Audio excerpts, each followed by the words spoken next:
Hey! Welcome to episode 190 of the Titanforge podcast. I'm Dratnos, joined by Trell Hey. and Tettles.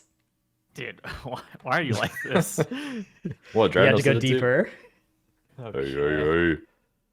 That's very good. This week we have many exciting topics and a lot of discussion to cover, as always. But even also exciting, next week we're going to do a trivia show. We're going to do one of our, I think it'll be our fourth or something, Titanforge trivia? I think it's third. Maybe third. I think it's yeah. gonna be a little bit more scuffed than it has been in the past, since it's gonna be being done live. I think that myself, and Trell are gonna be responsible for keeping our own scores, and most of, if not all of the scores are gonna be written on a whiteboard, or the answers are gonna be written on a whiteboard. But Squishy's gonna be hosting it. Okay, love that. Yeah, we've like recorded it in the past and then had it be edited, but yeah, we'll do it live next week during our showtime. So Should be fun. yeah, I think it's our fourth. I think Growl's been there for two, and we've done one solo with us three. Was Growl there for two? I'm trying to think. it sounds Pretty plausible. I don't know. Either way, it sounds plausible. Maybe there's an End of Shadowlands one that I'm forgetting, because there was last season's one, right? And there was the BFA one. Yeah. Yeah, Was there another one? I think there was think one in there was. Shadowlands. Yeah. Oh, fuck. Okay. Anyways. Okay. Then we've also got not sure exactly what the schedule is going to look like after that. Whether we'll have shows every week leading up to BlizzCon, or whether one or more of those may not happen. The Thursday of BlizzCon, there probably won't be a show, but we might try and do a show together in person at some point over that weekend. So stay tuned for. We'll either announce that or not. I don't know exactly what the plan is going to be for that, but we're working on it. So Yeah, that's then a I guess- big maybe. yeah, whatever it is, either that one or like the Thursday after BlizzCon would probably be the show.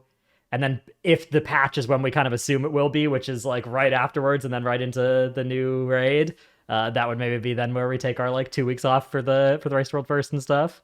Pretty much. Okay, so pretty much everybody is saying that the patch is on the 7th and the raid release is on the 14th, right? But That is the word around the street, yeah. Is that ever going to get confirmed? Like, are we ever actually getting that confirmed? I mean, they have to confirm it before BlizzCon, right? Like, they wouldn't just tell us less than a week before the patch, Yeah. like, oh, the patch is next week, right? So, I don't know. I'm surprised it hasn't been already announced. Like, Yeah. Yeah. What's funny? The reason that we're allowed to talk about it is because we haven't even heard it from anybody Right. in relationship to Blizzard. We are like, this is all speculative on our end, so it's Yeah. like, oh yeah, I guess we could maybe talk about it, because like, I don't know. yeah, it's My theory is they're holding the hype for announcing the patch release date for like the week before BlizzCon. So I feel like we're gonna hear about it in what, week and a half or so. Yeah, just announce 2 at weeks. BlizzCon. Okay, speaking of which, do you guys see that there was a permanent augment rune data mined for this Yeah. in this PTR Okay, build? I didn't throw them in the Last show notes. patch? but I Can did. we detour to this real quick? Yeah. Hold on. You don't have to find it. the link or anything. Just we just talked about it. Which there's a permanent augment rune that's going to cost like 100k. That's in the there was data mined. You guys think this is going to be the last raid of the expansion? It seems like it with the augment rune thing. Like that alone is like a big sign. I didn't really expect it to be the last raid of the expansion for a couple of reasons. I kind of expected them to go on this like, fall 2024-ish cadence, and kind of expected us to get a 10.3, because this expansion hasn't been doing like that bad. Like there's obviously been some issues with player retention or whatever. There have been some complaints maybe about the game itself, but I think that overall the expansion's been pretty fun. I'm kind of surprised because historically they've kind of quick tracked our expansion progress whenever the expansions aren't doing well. Think Shadowlands and WoD. Yeah, it was for example. Shadowlands and WoD were the last times they've like cut an expansion. Sure, although Shadowlands they say they didn't, WoD they definitely just straight up did. Yeah. There did used to be more 3-tier expansions. Like that was kind of standard for some of the older expansions as well, but it's there would be more like major patches that just didn't have a raid in them, which obviously maybe the equivalent is all these 0.5 patches, but I don't know if that's a good trade. So it makes me look at like a Q2 release date for 11.0 then. which is kind of interesting, right? So like a May or June, like maybe like a May. That would be release so date weird for 11.0. an expansion to come out then. But Well, I I think it's about money, right? I don't think it's necessarily about it's about money. It's about like it's definitely like about investor earnings. returns and like what can we post for Q2 of 2024? And if they don't have like a new game that's actually going to generate revenue, they may. I mean, it might be WoW, right? Might be our game.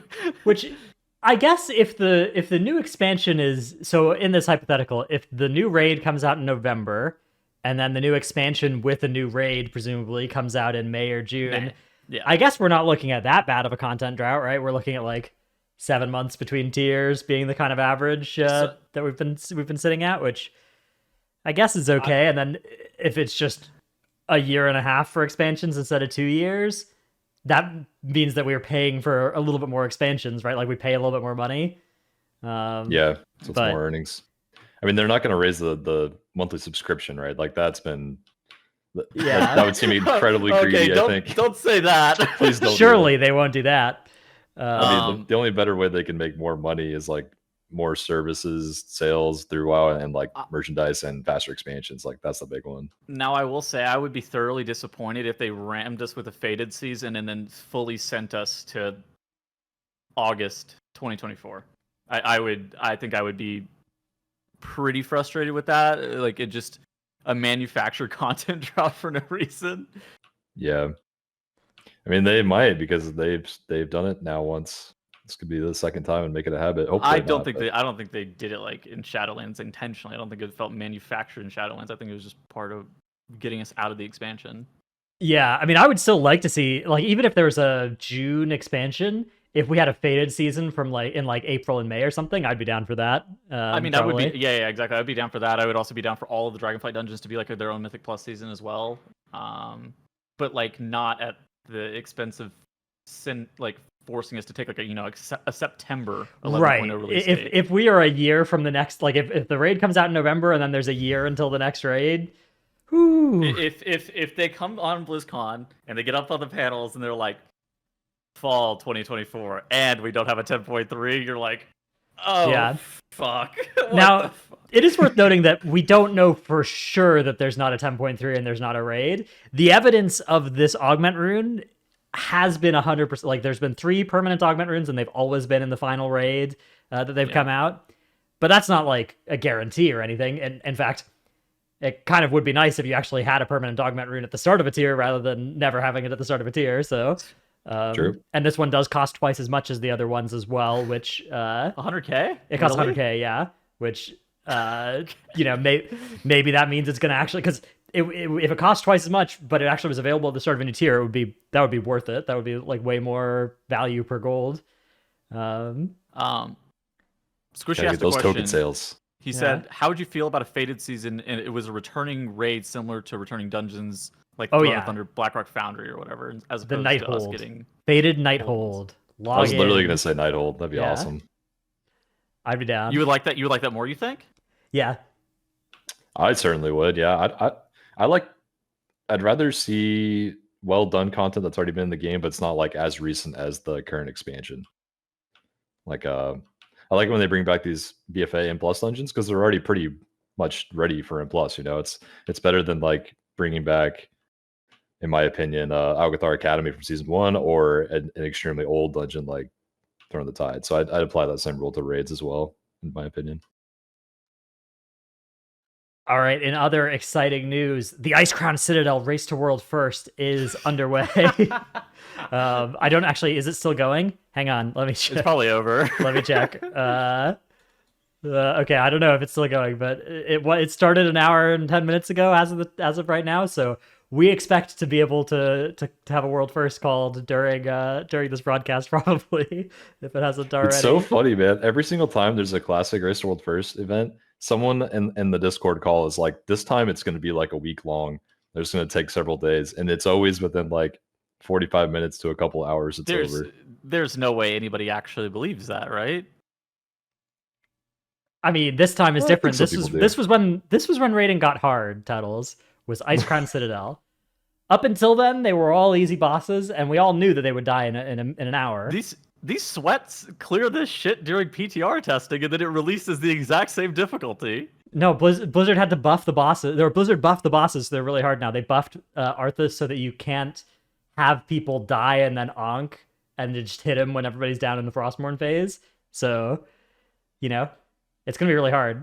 But yeah, we'll report back as soon as we hear more about the exciting Ice Grind Citadel Race to World First. In other It'll exciting be over by news, the time our podcast is over. in other exciting classic news, the OTK Makara tournament is ramping up too. You guys heard about this that's stuff? actually entertaining. Okay, Yeah. now that's actual content. $100,000 prize pool for that. What the fuck? Yeah, it's interesting as well because there's like huge incentive to boost yourself, buy gold, get helpers, right? Like a lot of that stuff, but it's still just such a high prize pool. I think things like that are good for WoW. Those are cool. Like I think that more grassroots tournaments, especially well-funded grassroots tournaments, like one like by OTK. I think that this is cool. Yeah, I'm a big fan of this kind of stuff. Hardcore streams are also just really entertaining. And like I know a lot of people have a big investment into this because I tuned into Seedu last night and he was like frantically re-leveling a character, which takes like 100 hours, by the way, on Hardcore Classic. He was like playing all night to get a character back to 60 because he died recently. It's pretty funny. So you have to like one of the things with that tournament is like you have to level it on a specific realm within a specific like 2-week period, right? Yeah, it has to have been created after a certain time, I think, right? There's also some weird stuff like no raid gear or some shit. I don't really Interesting. I didn't fully read the rules. I just saw it and I was like, wow, that's kind of cool. All right. Other news, there's going to be a event at Blizzard called the BlizzCon Guild Clash, which let's actually see what they've released about this because they announced that you and I would be casting this. I think they announced the dungeons and the PvP stuff. Okay, cool. Yeah, so there's 3 events, a PvP event, a dungeon race, and a new content showcase, which I guess we don't know what that is yet. That we're not going to leak because we're not Zyrotic. Of course, yeah. Zyra is the only one who gets to leak these things ever. But yeah, so it's Echo, Golden Guardians, Liquid, and Method that are putting out teams for PvP, the dungeon races, and then whatever this third thing is. And yeah, you and I will be casting... I think it's been announced or whatever. We're casting the dungeon bit, obviously. We're at least casting the dungeon bit. Yeah, I'm pretty sure they put like PvP icons next to the PvP casters and a timer icon next to us. So I think, yeah. How much prep have you done with the PTR keys? Yeah, I've done each of the dungeons except for the Everbloom and Throne of the Tides. I'll log in and do those ones soon as well. Okay. We got good intel. We did the for fun event. You remember last time for Dragonflight launch? Yes, the variety show. I do remember that. That was good. We had to. There was a lot of research that had to happen for that too. Yeah, that was genuinely good. That was fun. It's like the first look at like Naka defensive in the dragon riding dungeon. That was cool. All right. So, as I said at the start of the show, we do have a lot of stuff to discuss in this episode. A lot of I got major news, topics. apparently. Class hotfixes on the PTR. They'll be posted shortly. I don't know if anything's gonna be relevant. We'll see. Okay, cool. Well, we'll break even more breaking news here whenever that happens. We also have some M+ changes that are landing, or that landed on the PTR recently. Timer changes. So this is taking the timers down on all the dungeons, which not all of them, but everything except for the 30-minute dungeons and Throne of the Tides is getting a shorter timer, which I think actually brings the average timer of this season now to lower than average rather than higher than average, which it's interesting because people prefer shorter dungeons, but if you take any given dungeon and you just cut its timer down, it gets worse, not better, which is a weird dichotomy. I do also think that they probably don't want to pierce the veil to 30 minutes, going below 30 minutes, because the last time that happened, that was the only dungeon that was ran. Yeah. I mean, and it's interesting because the Talbazar and Darkheart were ones that, like, these timers at 30, even though the dungeons are easy, 30 is still a harsh timer, right? Like that, it's very unforgiving in terms of you just have just one wipe and your key is over, right? So part of it right now is part of the problem I have with that right now is like those dungeons are quite easy still. but that's not saying that the timer is inherently the issue. The timer could, be pushed to a point where any mistake is going to be problematic if it got pushed to say 23 minutes or something, right? But right now the dungeons are still a bit easy. Yeah, I don't know. We'll see. I think that they're moving in the right direction, right? I think that these are pretty good changes. The timers needed to be adjusted a little bit based off what we were seeing on the PTR. Yeah, people definitely like the 30-ish minute dungeons and 4 bosses or less. That is like almost universal and from people I've seen on their opinions on dungeons. I think 30 to 35 minutes is the sweet spot.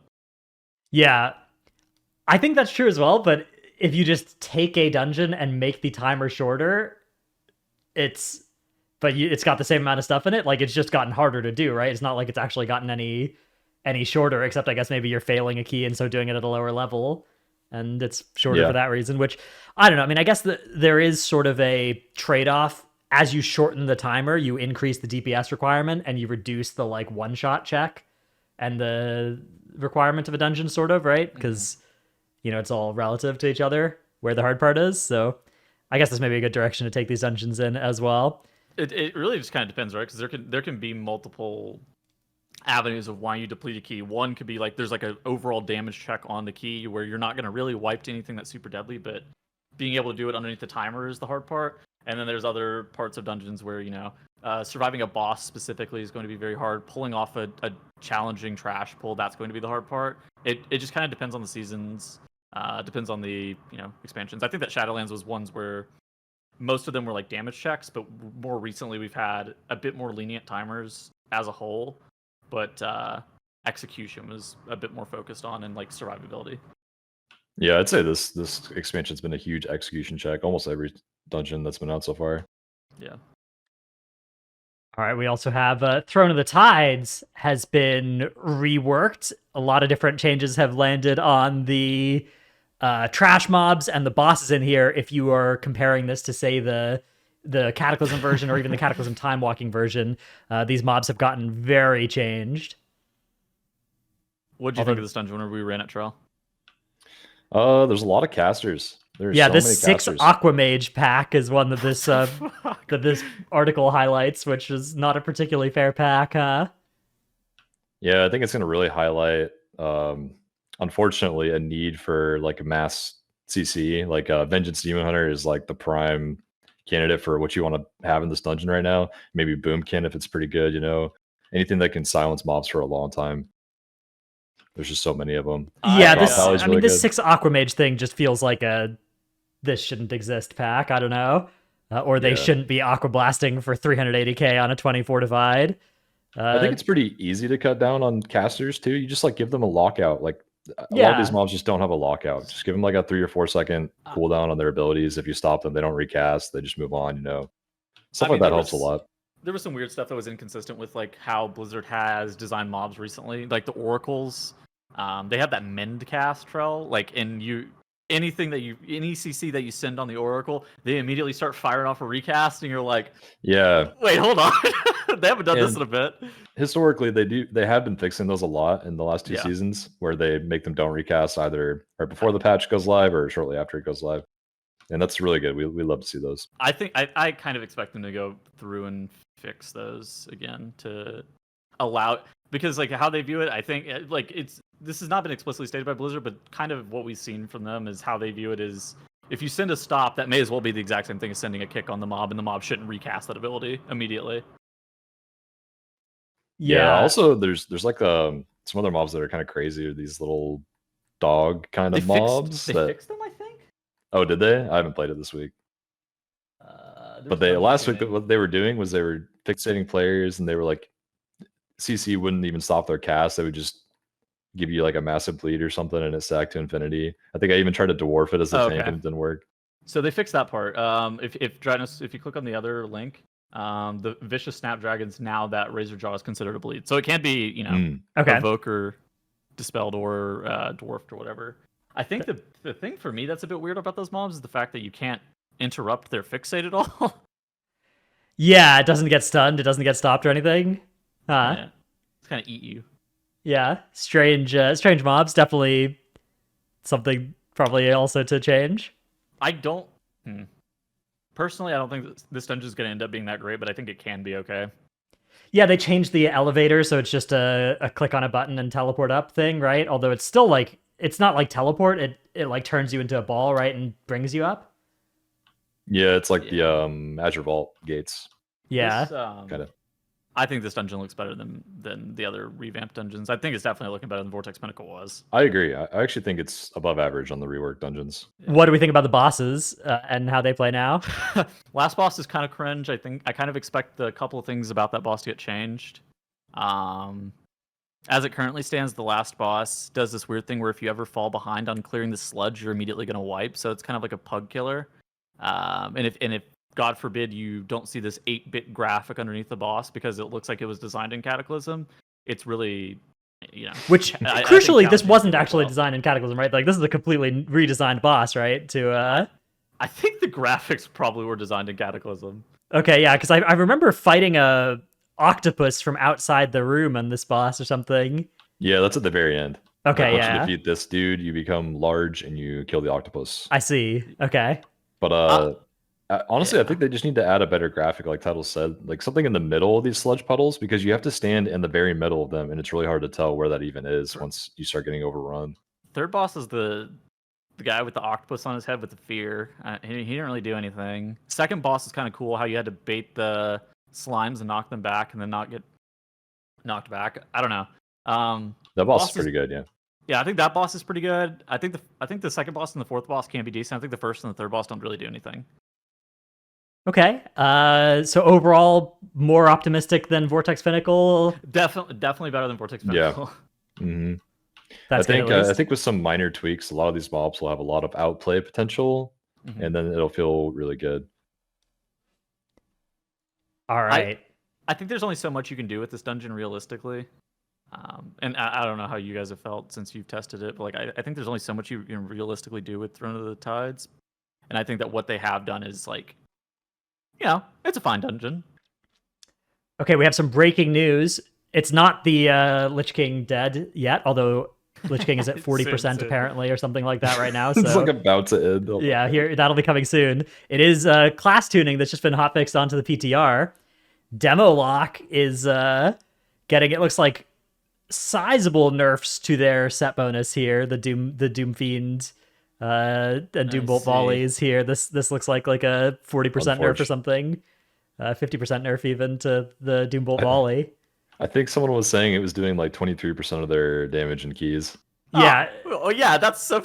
Well, they buffed this by a lot, so now they're nerfing it most of the way back down. It looks like.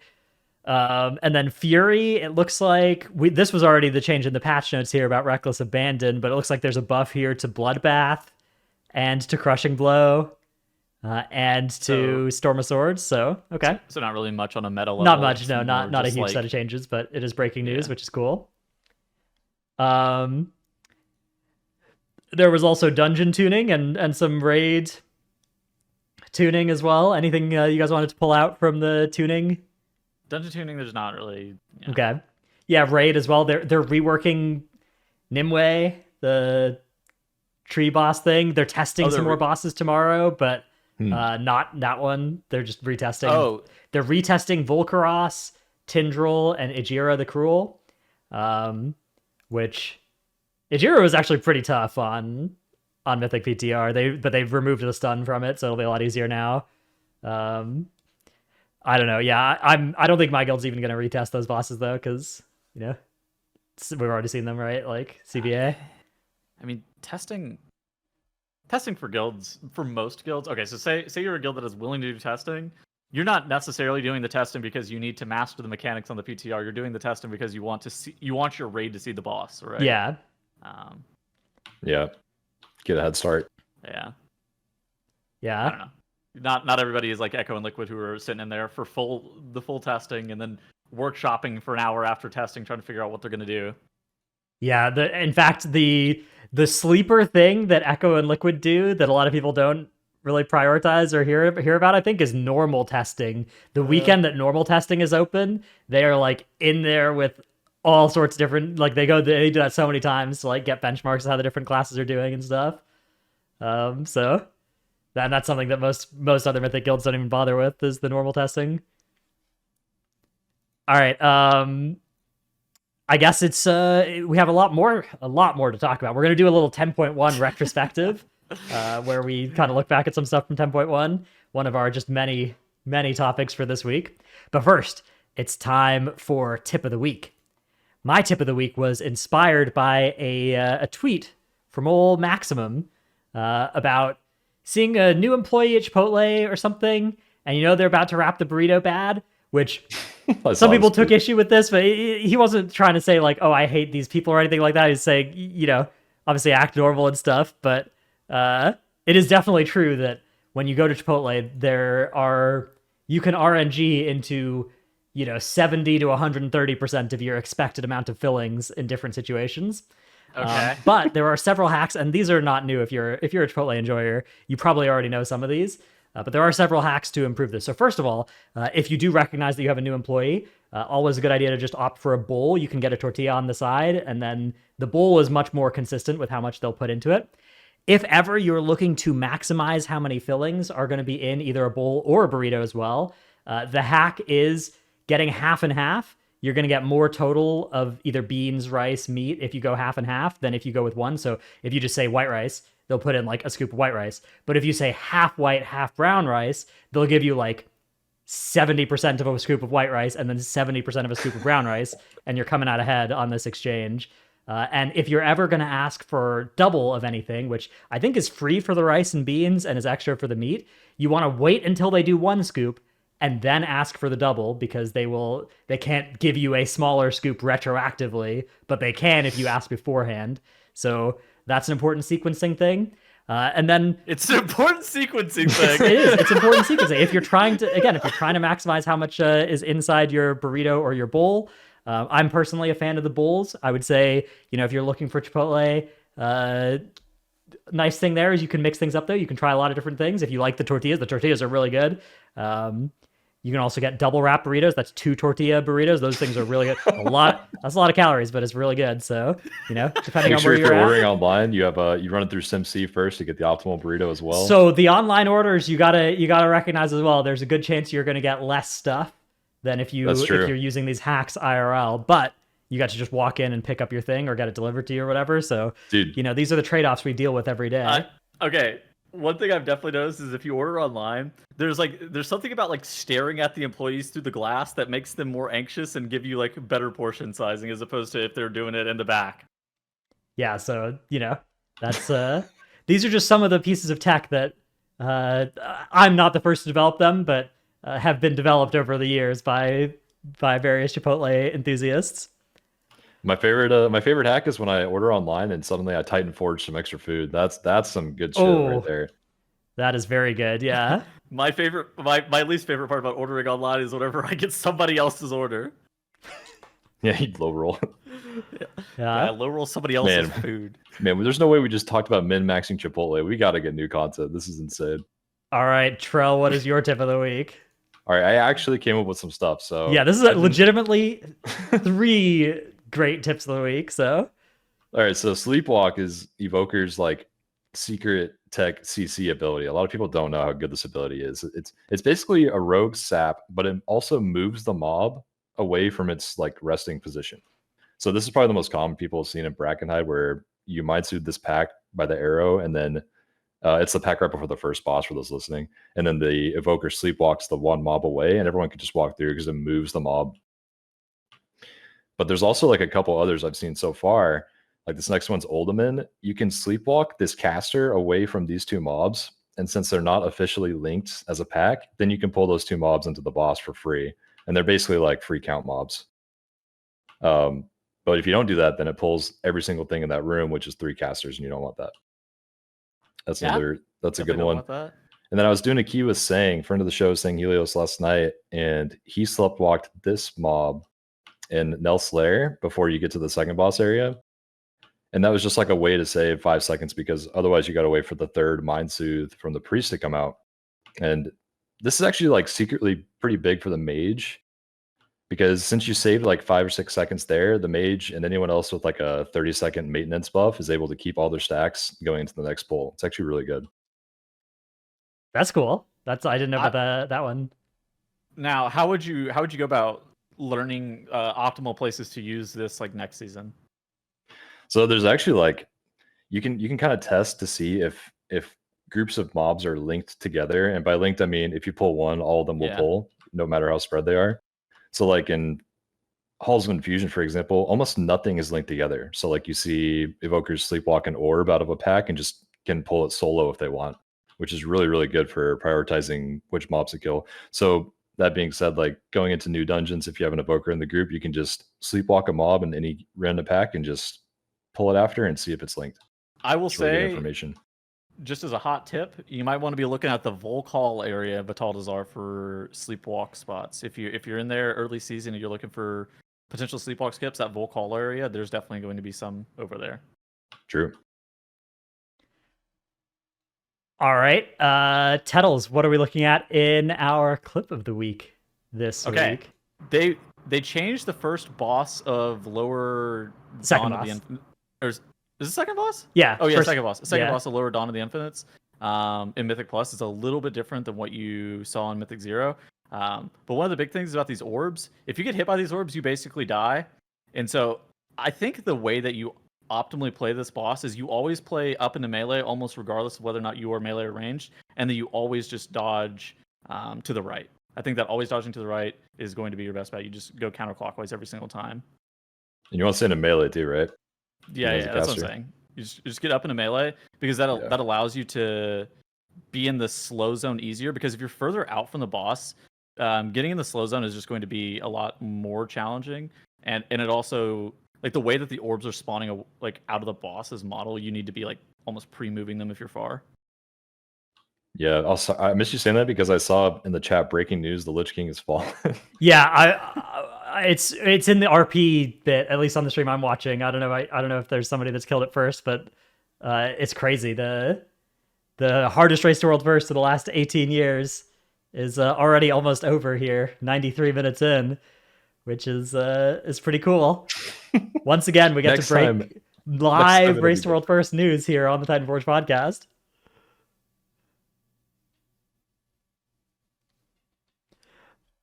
All right. Wait. Okay, yeah. All right.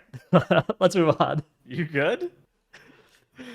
Let's move on to our 10.1 retrospective. That's right. We were going to talk about all the things that happened in 10.1 a little bit, and then some takes on them and stuff. I don't know, man. I'm going to level with you guys at the start of this episode when I said there was a lot of stuff that we were going to talk about and we had a lot of content. That was a bald-faced lie. We're treading water here until there's some new content and stuff to actually talk about. But we can talk a little bit about 10.1 and the various systems, how they worked in this patch, how they're moving into the next patch, and whether we're a fan of the direction or not. So gearing being, I think, the biggest thing that changed in 10.1 with the new upgrade system. It changed in 10.1.5 as well with the addition of the myth track, and it is changing in 10.2 as well with buffs to the myth track, buff to the hero track, quality of life buff. Stuff's not going to be taking up bag space anymore, and only 6 upgrades per week per slot instead of 10. So a nerf to crest acquisition. A nerf to acquisition, although they said there's going to be a way to upgrade your Whelpling's crests, Drake's crest, and Worm's crest up once you have gotten all of your gear above the level where that crest would matter. Which, if that's true, then, and if that ignores the weekly cap, then it may actually just be a buff system all around. I'm not sure, which would be wild because it was already really strong. I saw a thumbs up from you though, Trell. You're a fan of this new upgrade system? Oh yeah, man. I've played like 7 different characters as my main this patch at some point or another. It's been a long patch and like several resets on the impulse slider, but it's been nice because I've been able to gear those characters so fast. I love it.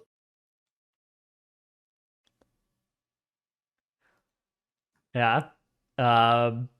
I also like it. I think it's good. I do think it's good that they're trying to slow down the first like week or two's worth of power gain a little bit. Trying to slow that down. I think that's why we're going from 10 to 6 upgrades per week per crest level.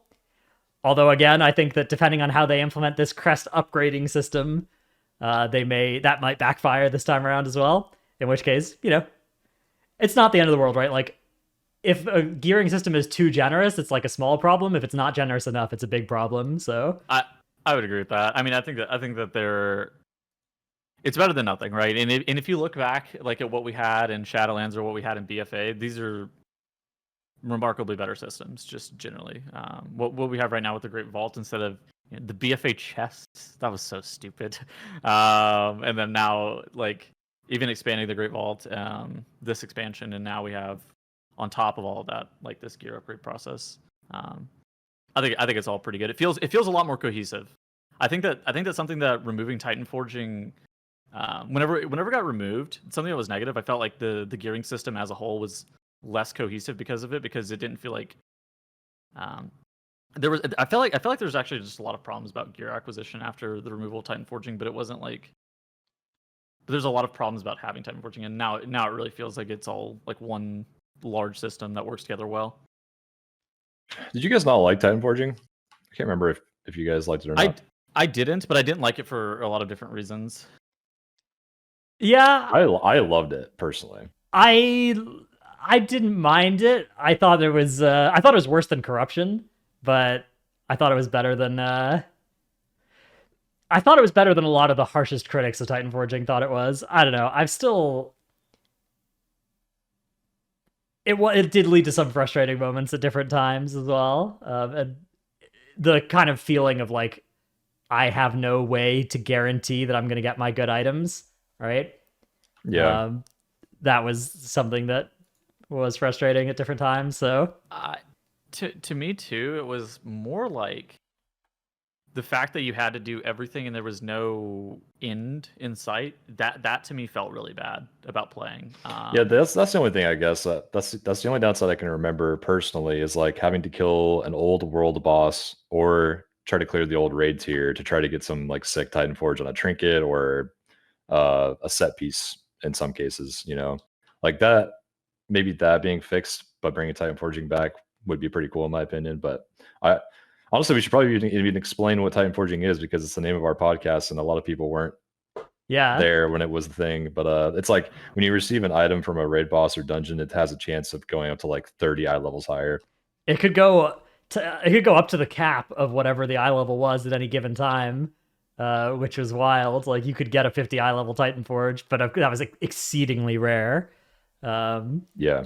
And it could be as little as 5 or 10 eye levels, in which case it was just called a War Forge, not a Titan Forge. Yeah, that was.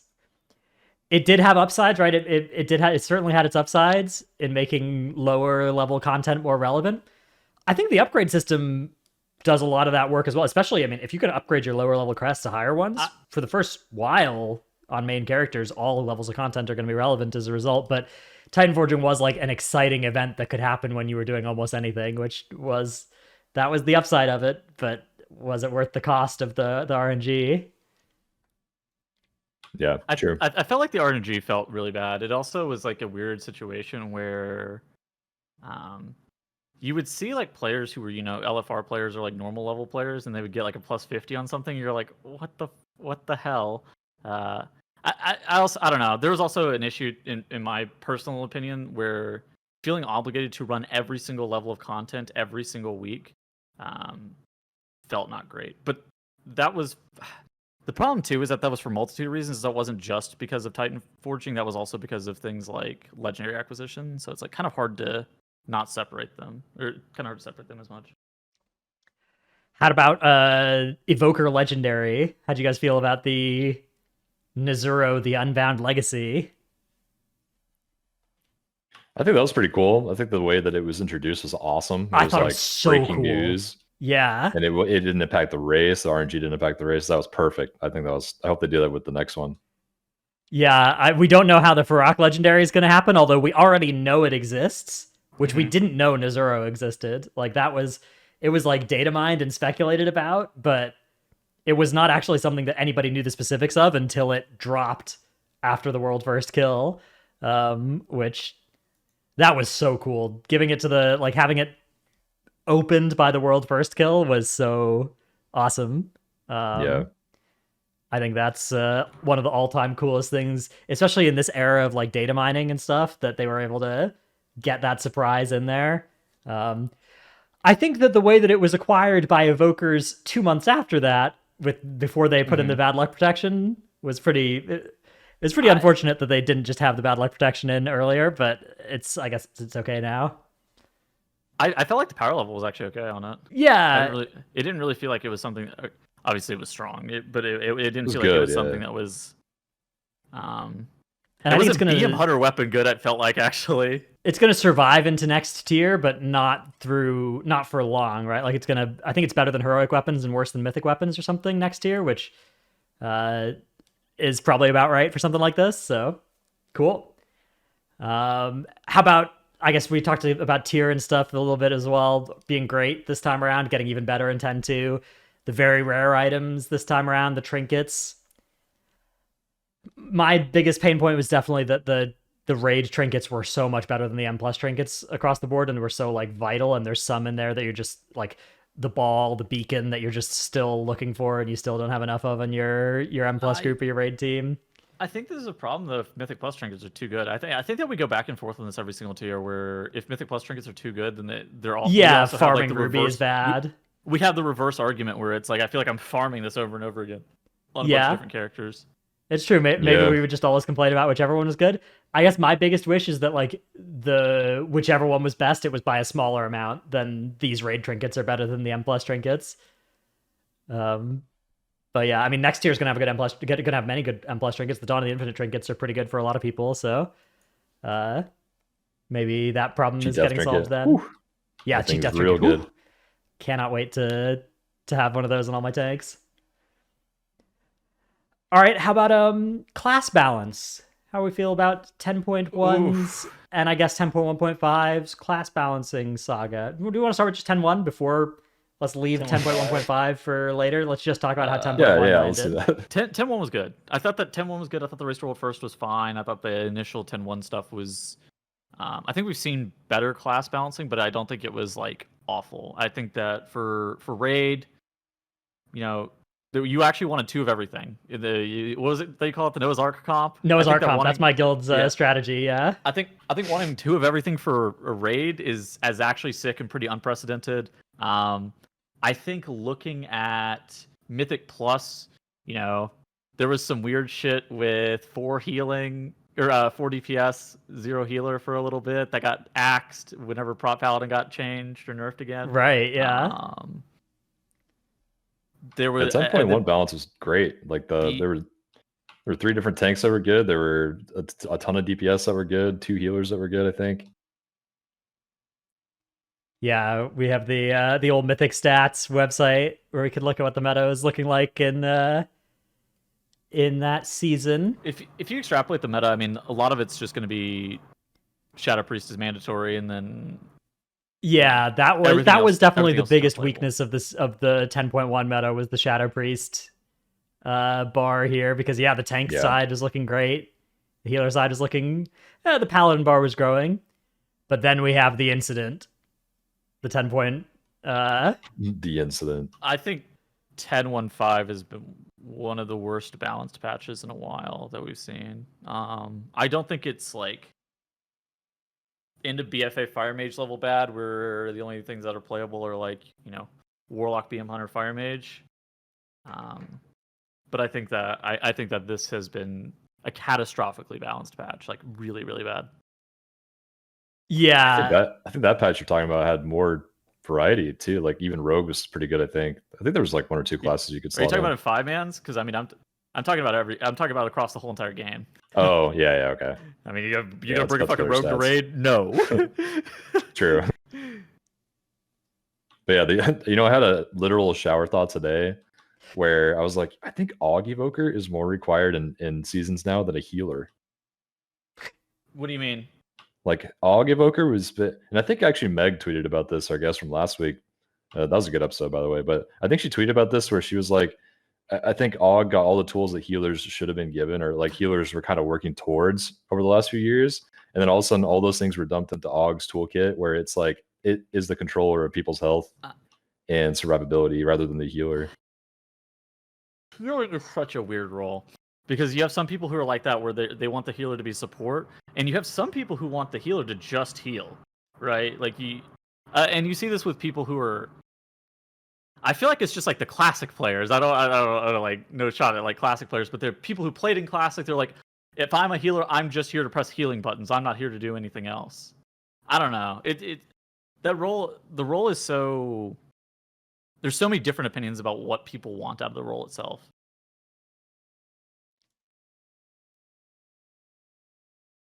All right.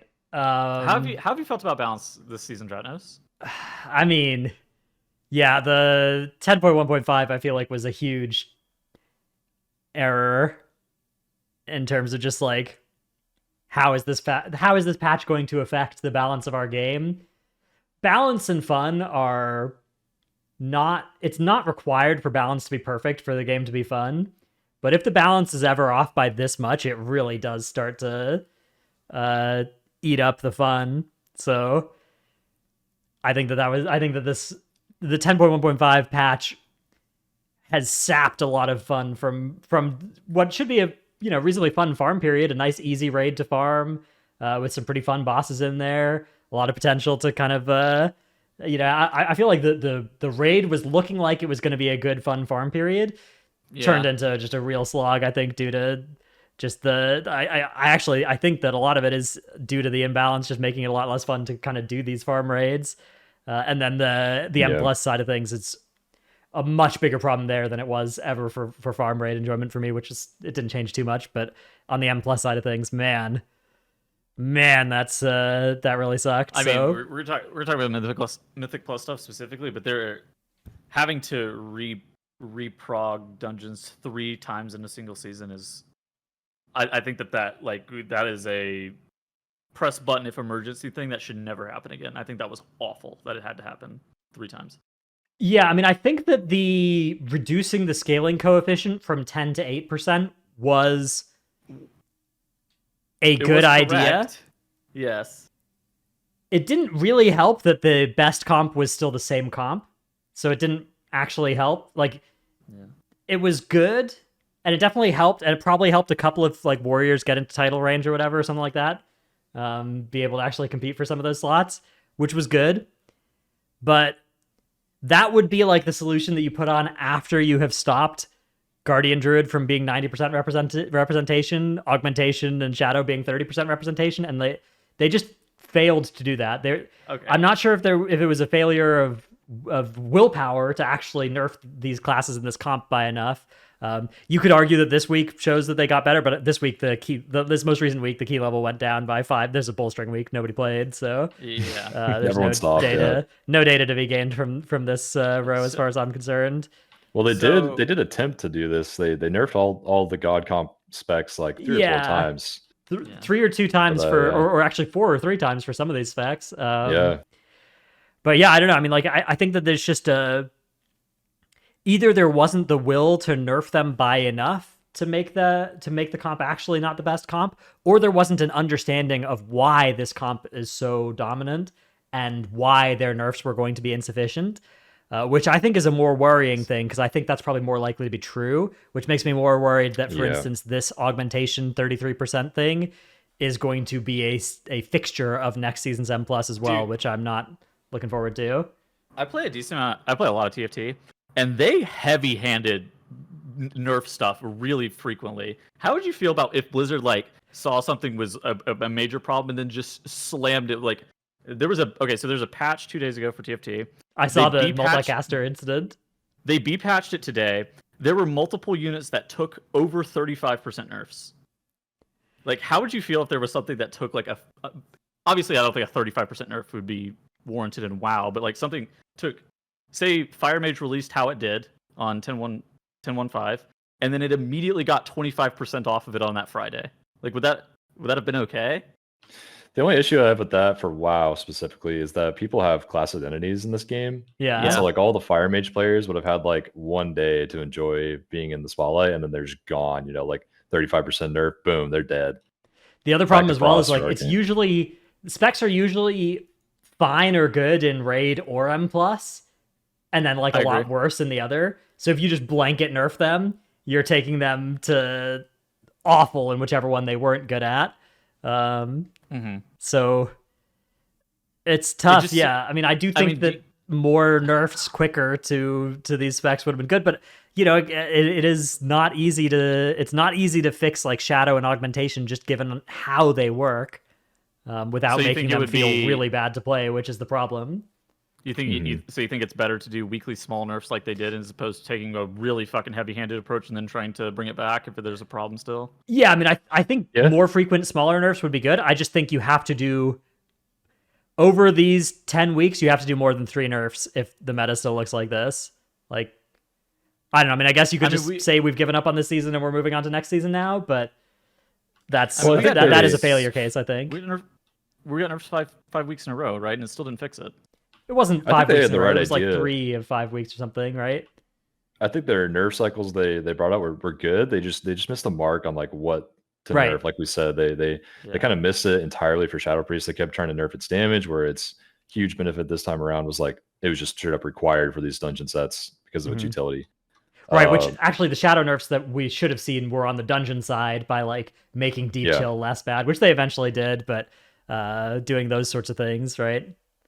Exactly. And then like the tank, the bear nerf, they just wasn't quite enough to bring it down to the power level of the other tanks. The community obviously would rather see the other tanks brought up to bear because bear was really fun to play, not gonna lie. But it would have been fun to be able to play other tanks in that situation and do well. Sure. But that's kind of unrealistic. I don't really know what they should have done with the tank role.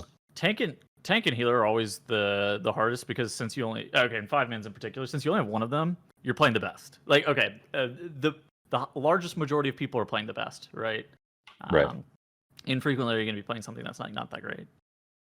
Yeah, but in previous seasons there was a better like spread of playing multiple things, right? Okay, there could be a better spread, and it's like still like there's 2 or 3 dominant healers in a lot of these seasons.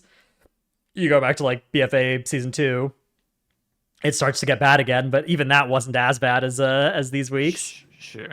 There's typically one tank, one healer that runs away with it. Yeah, a little bit, though. It is a little bit more of a... It's a little bit harder because you're not fighting for that second DPS slot. You're fighting for the first tank slot only. Yep. Yeah. It's more impactful than like one DPS is. I do think the Guardian nerf that's coming in 10.2 with the getting less rage from Blood Frenzy or whatever, I think is probably a big one for... Huge for fixing nerf. This. Yeah. Just to clarify a little bit too, I don't know if they necessarily should be more heavy-handed. I do think that they missed the mark on balancing, though. Like I think that this was like historically bad balancing. I think the question with augmentation is like, what do they want M+ to look like? Because that spec's staying if they do not want augmentation to be required for high-level Mythic Plus, then they have to have a new plan for this. But if that's something they're okay with and they like, then fine. But right now, I have not seen a compelling plan for getting us out of augmentation being required for M+. When they have actually fixed a lot of augmentation required in raid problems, like we were talking about a 4-stack of augmentation being required for raid for next tier, and they fixed that. Like they solved that problem by looking at it and being like, we don't want this to be how this works, and then coming up with a clever solution.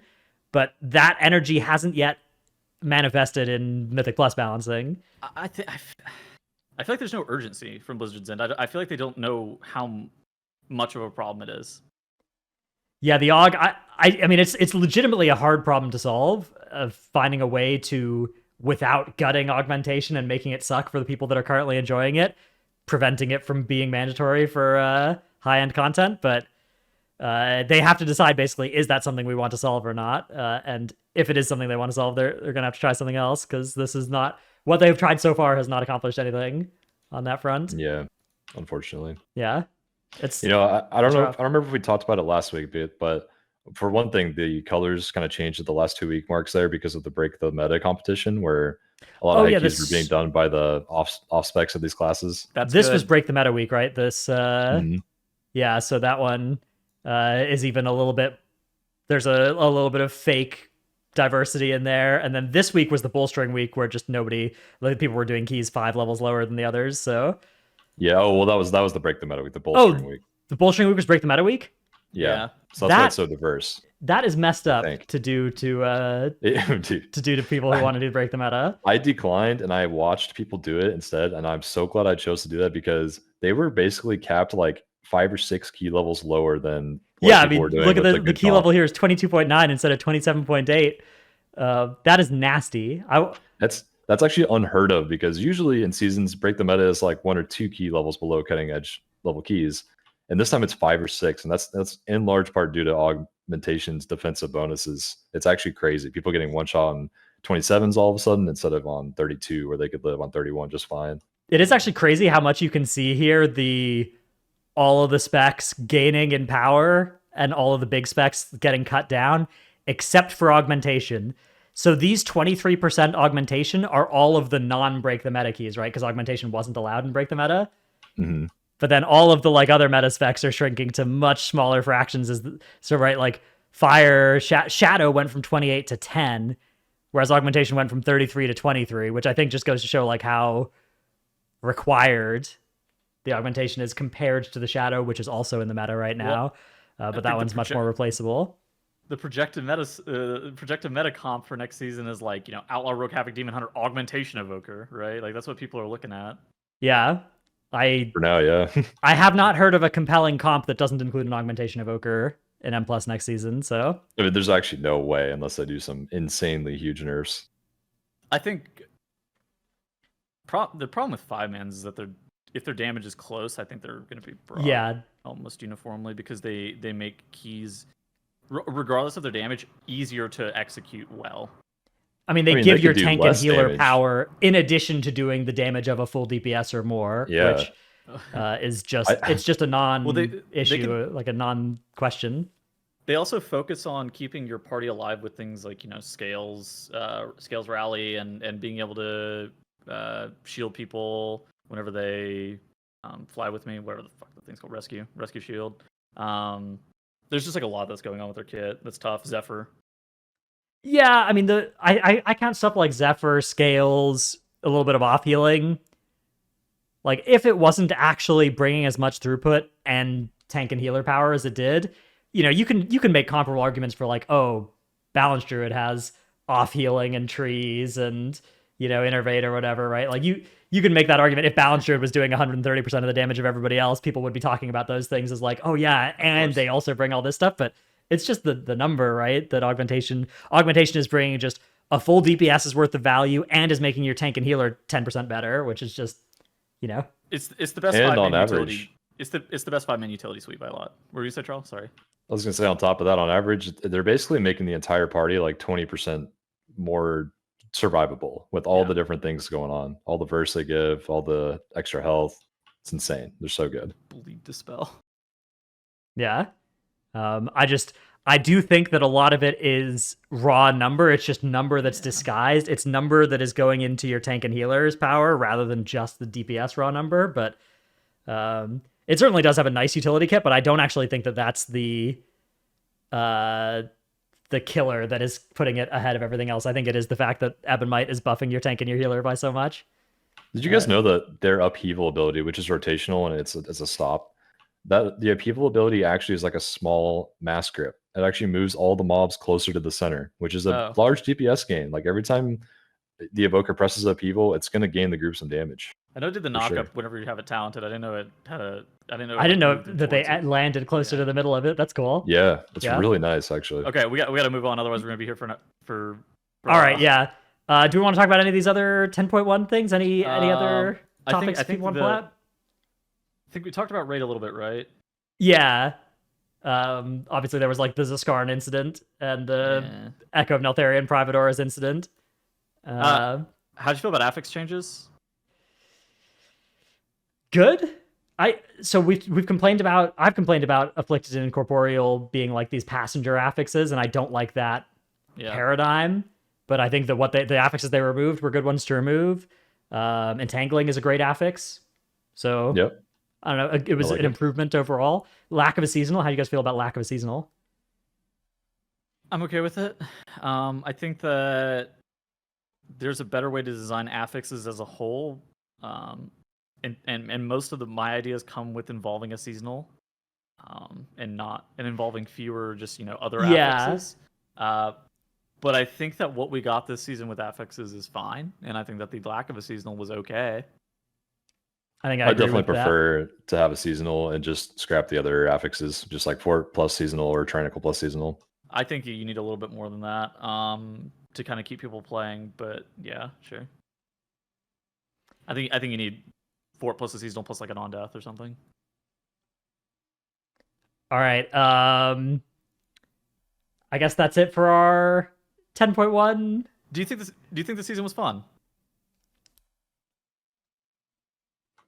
I had fun with it. Yeah, I played a lot of it. To be honest, I can't just say I didn't like it. I played the shit out of this season. I would say the M plus for me was about as fun as last season. I think the raid was more fun for me than last season. Okay. Yeah, it was maybe a little bit more fun than last season in the raid. I don't know. It's not bad overall. Some people were blasting the season, saying it's not. It doesn't feel like WoW anymore, and they're complaining about the amount of content to do and stuff like that. I did think that the dungeons, to add on to my point, I think that some of the dungeons this season were a little bit much, like Ultimate and Vortex, and like specific bosses in addition to those, the totem bosses where you had to kill totems in 5 seconds or wipe, I think all those combined was a little much to be in the same dungeon pool. Sure. I think some of the tank mechanics that never got nerfed, like the basilisks and Uldaman, was a lot for tank players. Like that, those mobs are actually insane, But other than that, I think the season was pretty good. Not talking about class balance, but just like dungeon pool wise and affix wise. All right. That'll be it for our main topic this week. We have a few Q&A questions to get to, but first, it's time to thank all the supporters over on the Patreon, keeping us going every week, even despite the absence of content. Thank you for this. Someone's on a roll this week.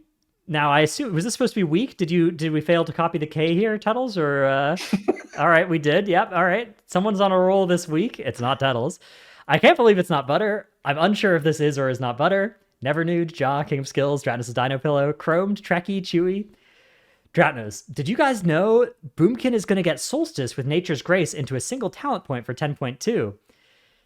Tettles, nah, that will be too OP. What's it going to be called? Trell, Solstice Not, which I assume is a D's Nuts joke or something. I don't know. I don't really hear. I don't hear how it's supposed to pronounce it. I'm sorry. Yeah, it's good. Dude, whenever you did read his DN joke last week, I picked him. I go, Dratnos got your ass. I saw that. With the meme. I saw that.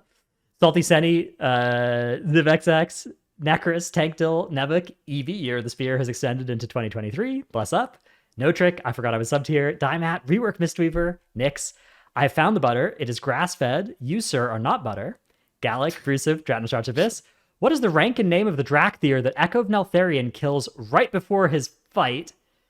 Like and subscribe if Dratnos gets it right. Wing Commander. I think it's a Wing Commander. Man, I think that's right. How do you know this? I will also say I don't know. It's like Desrin or something, maybe? The Wing Commander Desrin? Something. That's my guess. Wing Commander Desrin. That's my final answer. I don't know. I know what he looks like, but there's no way I know the name. Yeah. Msanity, Xena, Rogue's now good enough for Prog, but still bad enough to be sat for SLG. Bless up. Red Color, YouTube.com/Workbringer, Alphabet Soup, Druid Friends of Nevermore, number 1 Simski for Trelsky, Lurka's leaving the East Coast for the West Coast. Any chicken recommendations? The Thunder from Down Under needs his chicken fix. There's no way he's still on the West Coast. It's been months. Well, he's probably there for BlizzCon, yeah? Sure. Oh, maybe. Okay, maybe he'll be back there. Well, this name has been there for months, so... Well, he's been there for a while. He was prepping. He's prepping. I see. Well, I thought he was on the East Coast for a while. We need to track Lurka down. Pwn, Windwalker Monks deal with nerfs by rolling with punches. Thesaurus.com is a powerful tool. The Marsh Hare. My raid buff is my great personality and good looks. I play Ellie Shaman. Thanks for listening to the Titanforge podcast. Is brought to you by Daddy Dratty, Grampy Trelsky, and the Tettles Effect. Big Head Small Brain, King's Honor Fellow Horde. It's me, your newest guild member, Juniper. Best X-Fac ever. Husky Dog, Rat Run. Jatto and Honeychunk Forever, Chauncey, that moment when your tank says, now where's my ranged at, during Jade Serpent Dragon Boss and bricks your key. Feral Druids in the MDI, you've got to be kidding me. Oh, you don't have that yet? Boom. Sir Maticus, friend of the Grumbles. The Small Mammal living in Dratnos' shirt. Sapphire, if I see Dratnos at BlizzCon, I'm going to pee my pants. Rework DK's Please Blizzard, I'm running out of money. I'm losing my raids to Neltharion Weak Auras. And I can definitely believe it's not butter. Thank you all for the support. What the hell was that? Please don't pee your pants. We're just gamers. Our first question comes from that Louis guy in Discord that says, what do you think about the idea that keystones have 2 charges before depleting? I think the depletion system is cringe for keys that are below 20. I think that anything below 20 does not need to deplete. I think it's cringe for keys above 20. I'm down with this. This is a great idea. I think unlimited is bad because then you get this bash your head against a hard first pull over and over again.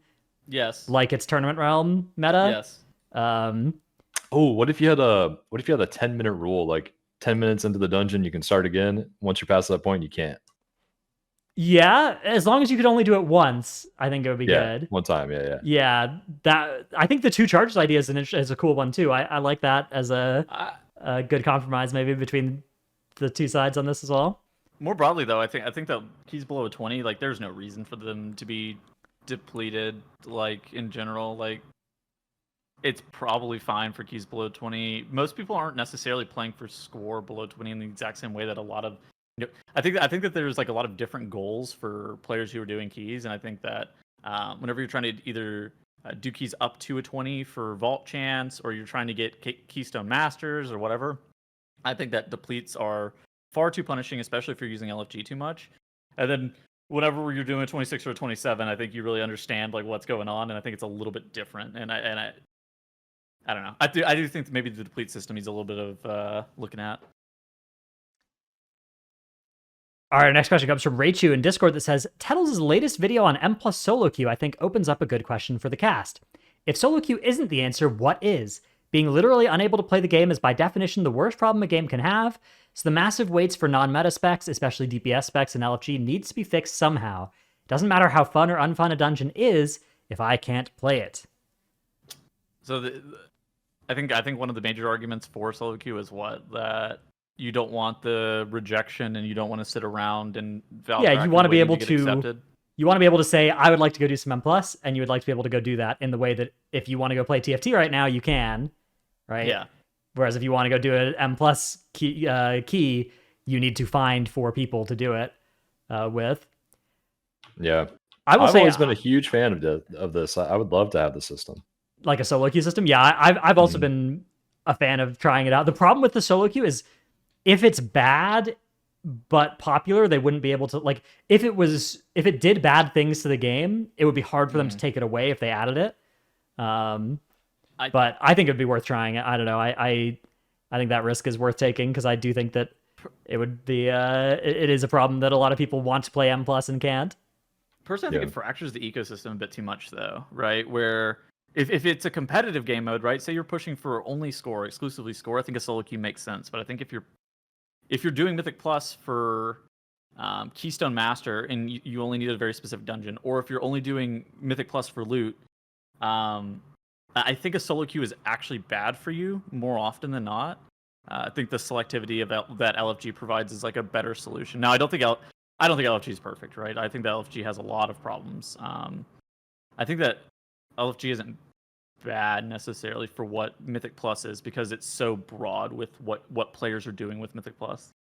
Yeah, I mean, it would depend on how you set it up, of course. I would assume that for early patch gearing, the right way to do it would still be to just specific target dungeons you needed, rather than using like a solo queue. The solo queue that I would be envisioning would have some form of like a rating associated with it that would go up as you timed keys, and crucially, and unlike Raider IO's score, would have to go down if you depleted keys. It would have to go down is the problem, right? And I think that people would not be happy with that. That would feel bad, but you know, I think that a system like that, I don't know, like, I mean, it would just be a separate solo queue MMR. Yeah. Like, I think that'd be so awesome. The problem would be like people don't like how there are people that liked old PvP a lot of them do not like what Solo Shuffle did to like the threes ecosystem or whatever. I mean, it's killed Arena. Like genuinely, it's killed Arena. Right, which is maybe the downside, right? Is an M+ solo queue going to kill pushing IO? Because even if if it becomes harder to find a group, there's sort of a vicious cycle here, right? Where if Dorky realizes that it's going to be easier for him to just turn on a stream and go queue rather than like forming a group. He can do it anytime instead of needing to find other people. Then it becomes harder for other people to play with him. The best groups in the world become less good, right? And like are less likely to be playing at any given time. The whole IO score pushing thing maybe falls apart, and everybody's just playing solo queue instead, but having less fun. It's maybe a downside that would come to pass. I mean, it would be better for, I think, all three of us very specifically, especially with how stream content would work. Oh yeah, I mean, it would be huge It would be so entertaining. for stream content. You know what I do? Wake up 8 a.m. Solo queue. Solo queue stream for 4 hours. Turn my stream off, and then do whatever I want for the rest of the day. Right? That would be great. It would be great for me content wise. I don't know if it would. I don't know if it's the right solution though. I do have concern. I do share you guys' concerns with like making sure it doesn't kill normal group and plus kind of IO farming. You know, the normal push, but I do think that it could be really good for the game in the aspect of forcing specs to have more light on them and seeing how they actually can perform in Mythic Plus, because otherwise people just don't take those specs because they have a choice. I don't think a solo queue is the right approach, right? Because like whenever I'm envisioning a solo queue, I'm envisioning like an LFD where you're just going to get matched with random people. There's going to be like no comp restrictions. There's going to be like nothing that is really going on. I think that maybe there's a better way of setting it up, right? I mean, I think you could do that though, and it's still just like the better players are going to time those keys more often, even if they're given a harsher group comp, right?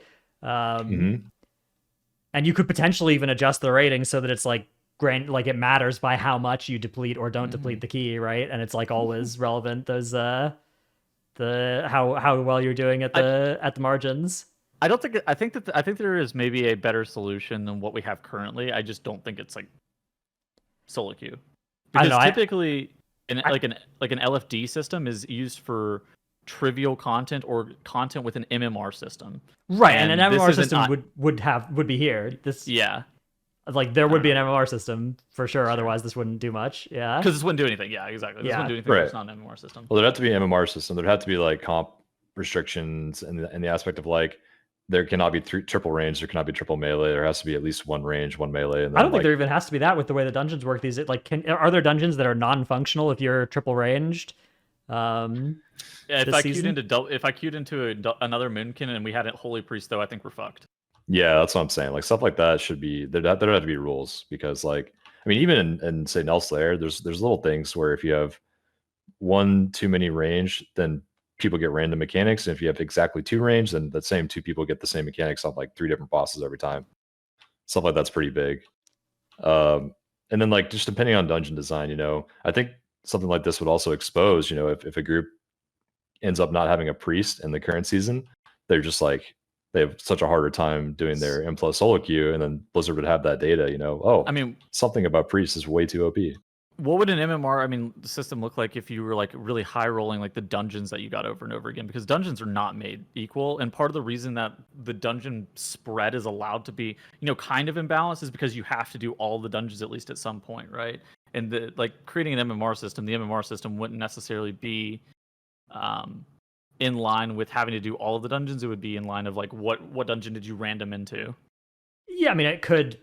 There could be ways of doing this in the back end, but right? Yeah, it will average out in the long run. Like, you know, what happens if you get lucky and you queue into people that are having a bad day and in League of Legends solo queue, right? Somebody on the other team is running it down, creating an Iron account to, you know, sell or something like that, or somebody on your team is a smurfing challenger player. Like I don't know, it's any MMR system. Like sometimes you RNG into easy wins or impossible games, and that's how it goes. I think if there was a solo queue, what would happen for groups like ours is we would get put into the group, somebody would link a Discord, we'd all 5 get into the Discord, and then we'd start the run. Yeah, I do think that, you know, that would happen for us. Like, I don't know if that would necessarily happen for a large majority of the player base, right? Yeah, and maybe that would be bad. I don't know. Maybe that'd be good. I would just do a no voice. Personally. Yeah, that's true. I mean, like, especially if it's like a lower level key or something, and then if you start getting into like the bleeding edge and something, then maybe it starts making sense. Dude, they got a ping system. I got a keyboard. I can chat. Tell people things. It's all I need. I don't know. I do think that's something could probably change. I do think that the rule of list your own key if you're having issues getting into groups in LFG always holds true, though. That is always the easiest way of getting into groups. It's definitely the easiest way, but it's not always an easy way. It's sometimes still going to be hard to get those groups going. It's better than waiting in it's better than waiting in LFG. It is for now. better than not doing it, but it's sometimes still not enough to like get like if you're wielding a plus 18 Ultimate Legacy of Tier and you're a DPS player and you put that thing up in Group Finder, like it's not just gonna instantly fill. That's not gonna necessarily work.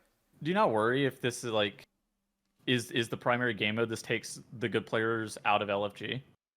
I worry much more that there are a lot of people who want to play M+ and cannot right now, and I think that status quo is worth trying some stuff to change. And I think that this is a experiment worth doing. I think a lot of us would just do both. Like you'd meet people in M+ solo queue, and then you go play with like the people you already know on the side. Maybe they could even create a way where you could just queue as 5 using this system, and then that could be the new way of like pushing IO and score or whatever. Side note: queues for shuffle are fucking horrendous, and if that ends up happening for Mythic Plus, that will kill Mythic Plus in general. If that ends up happening, because the average shuffle length, even if you're over like 1800, not even like an insanely high amount, if you're like over 1800, the average length for you to get into a shuffle game is 35 minutes plus. That's because of the lack of healers, silly. Right? Yeah. Yes. Yeah. I mean, I can tell you for a fact that the very serious M+ oriented players that want to get into higher keys but are not quite there yet will sit in LFG for literal hours before they get into a key. I would be mildly annoyed though. I think like having to wait 45 minutes before you got into a key and then it gets depleted immediately and then you're like, I mean, that's just the nature of it, that right? would But be then you have to re-queue as opposed to going and doing another key with the group, right?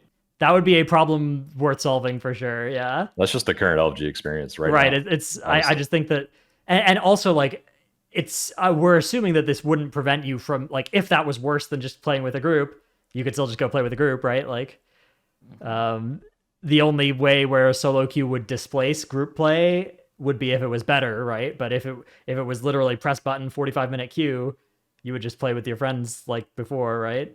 Like that would. Is removing the social dynamic of the game actually okay though? I think that the social dynamic of going into LFG and joining a group is often pretty similar to what solo queue would be like now, or anyways already. Like you join. I think as long as they prevented it from taking over like the PvP solo queue does, then it'd be just fine. It's just another option. Okay, fair enough. I don't know. I respect that there's definitely a downside risk of trying it, and maybe it just takes over and destroys M+ or something like that. But I think there are big problems with how current LFG works that are worth trying some stuff that is risky to fix. I tend to agree that there are problems with the way that current LFG works. All right, next question is sort of related to that, which comes from Roy Calyptus in Discord that says, do M+ communities really work for you? I'm in several. I did like 10 keys within those communities because I often search in those communities and won't find people. Tried it with different keys, plus 11 up to plus 20. Most of the time, no one answers search requests, and it's not like those who are online were too good or too bad for those keys.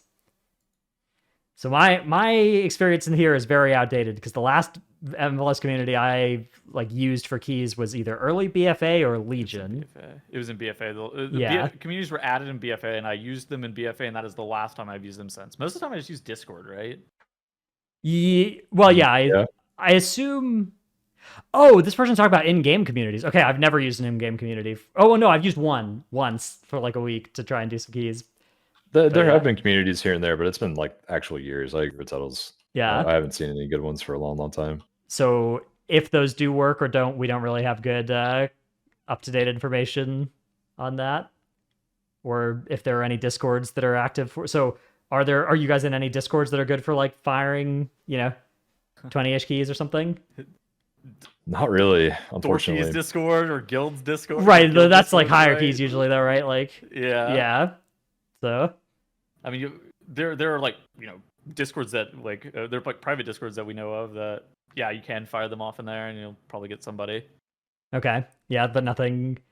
It's not like there's I don't know a broad one, right? In Path of Exile, there's one Discord that if you join it, you can you can do a lot of trading that otherwise you couldn't do. That is just like used by everybody, or not everybody that doesn't hate it. But there's not a similar one for M+ in our game. So Discord. My Discord used to be really large like 5 years ago. It's Yeah. pretty outdated. Yeah. All right. Well, that's it for our Q&A segment this week, and that means it's also it for our show this week. We will be back next week with our trivia episode, and then BlizzCon, new patch, not exactly sure what the schedule plan is going to be for all that, but we will keep you posted as we figure it out. We make episodes. We'll come up with them We'll days, if not hours, in advance. absolutely. But yeah, have a good evening, everybody. Later. GG's.